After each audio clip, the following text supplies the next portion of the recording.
My name is Dasha and I want to tell you a story about my last boyfriend.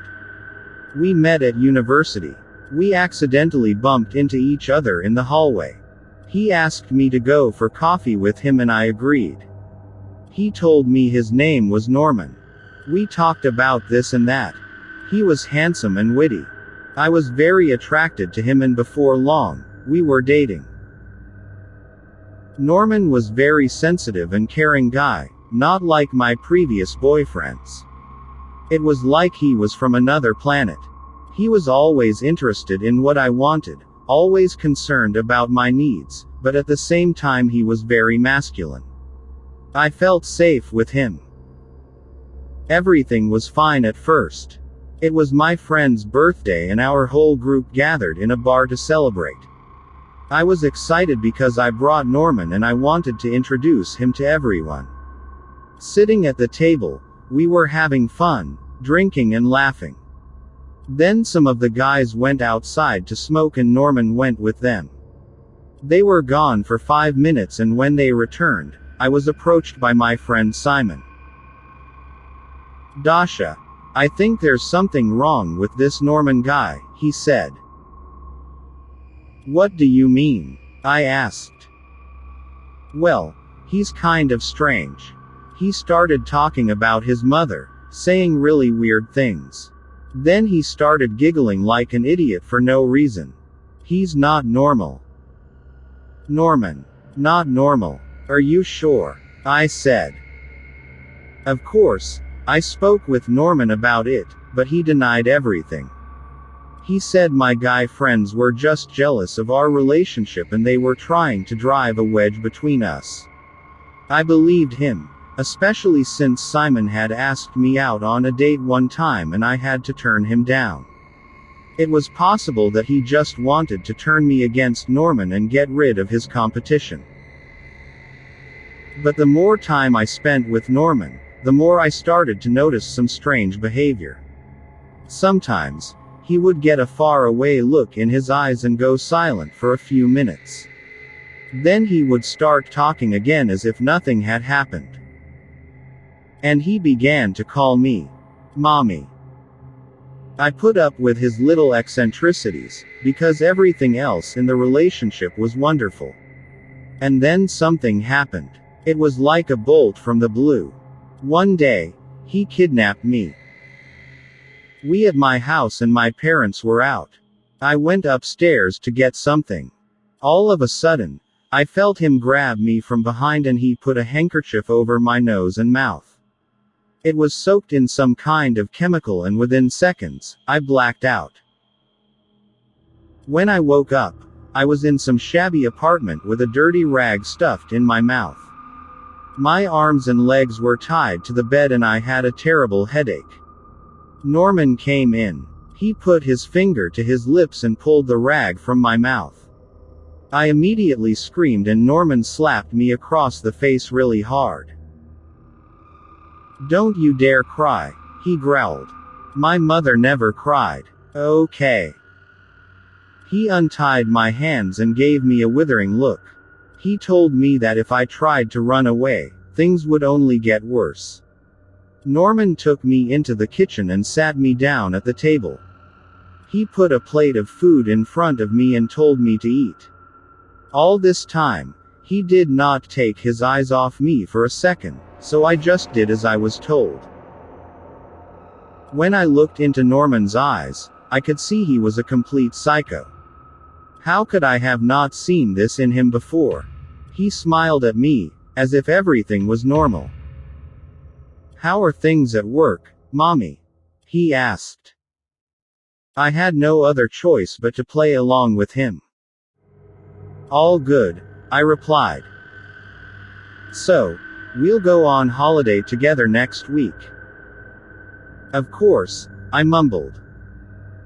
"Oh, by the way, someone told me you have a new man in your life, Mommy." "That's not true, is it? You wouldn't do that to me, would you, Mommy?" I saw how angrily he was staring at me. "No," I replied. "Well, I knew it wasn't true," he grinned. We don't need anybody else. We're happy together, just me and you." After I finished eating, he took me into the bedroom and forced me onto the bed. He tied my hands, put a gag in my mouth and left. This was how my nightmare began. Sometimes Norman remained with me for a long time, telling me how things were going in college. He always called me Mom, or Mommy. I went along with it, because I was afraid of what he might do if I resisted. If I made one mistake, he would beat me terribly. I was stuck in that dingy apartment for 6 whole days. My room was always locked and there was no clock, so I had to guess what time it was. Norman would come and go. I don't know where he got the money, but he always brought me food and sweets. He said, "I love my mother and I want to make her happy." A boy's best friend is his mother. I knew that this couldn't go on. My parents and my friends were probably worried sick. I wondered if they had contacted the police already. I wondered if anyone was looking for me. One time, I tried to reason with him. I tried to explain that I was not his mother and he needed to let me go, but he beat me again like crazy. On the 6th day, Norman woke me up as usual and told me he was going out to buy us breakfast. I heard the front door close and I started trying to free myself. I felt that I could move my right hand a little. The ropes were not very tight. It took about 20 minutes, but I managed to work it free. I quickly untied myself and rushed to the door, but of course, I was firmly locked. I looked out the window. I was on the 5th floor. I grabbed a chair and threw it at the window. With a loud crash, the glass broke and the chair landed on the pavement outside, almost hitting some passers-by. Leaning out the window, I screamed at the top of my lungs, "Help me! He's going to kill me! Help! He's a psycho!" And then I saw him. Norman was standing in the street with a bag in his hand, glaring up at me.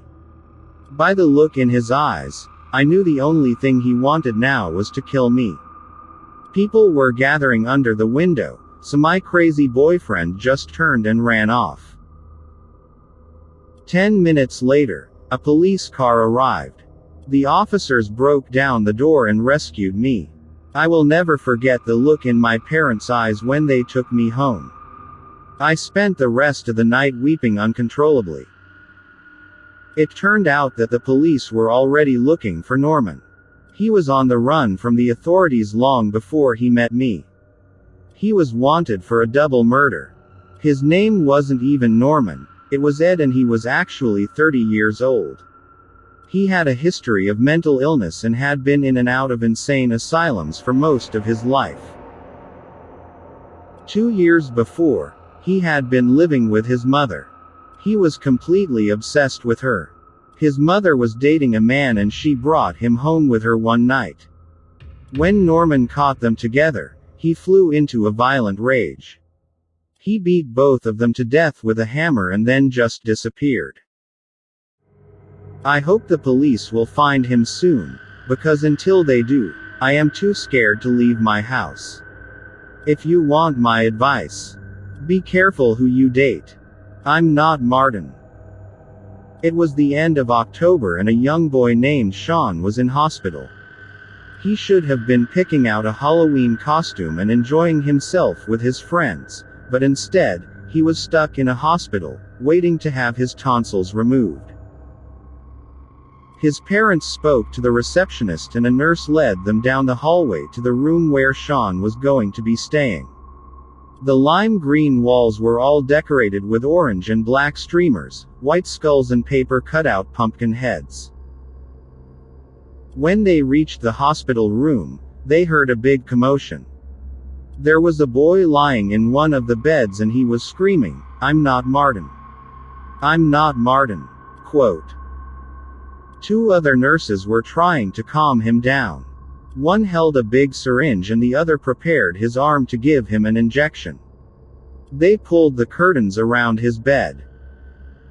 The screaming gradually stopped, and when the nurses opened the curtains again, the boy was lying unconscious in his bed.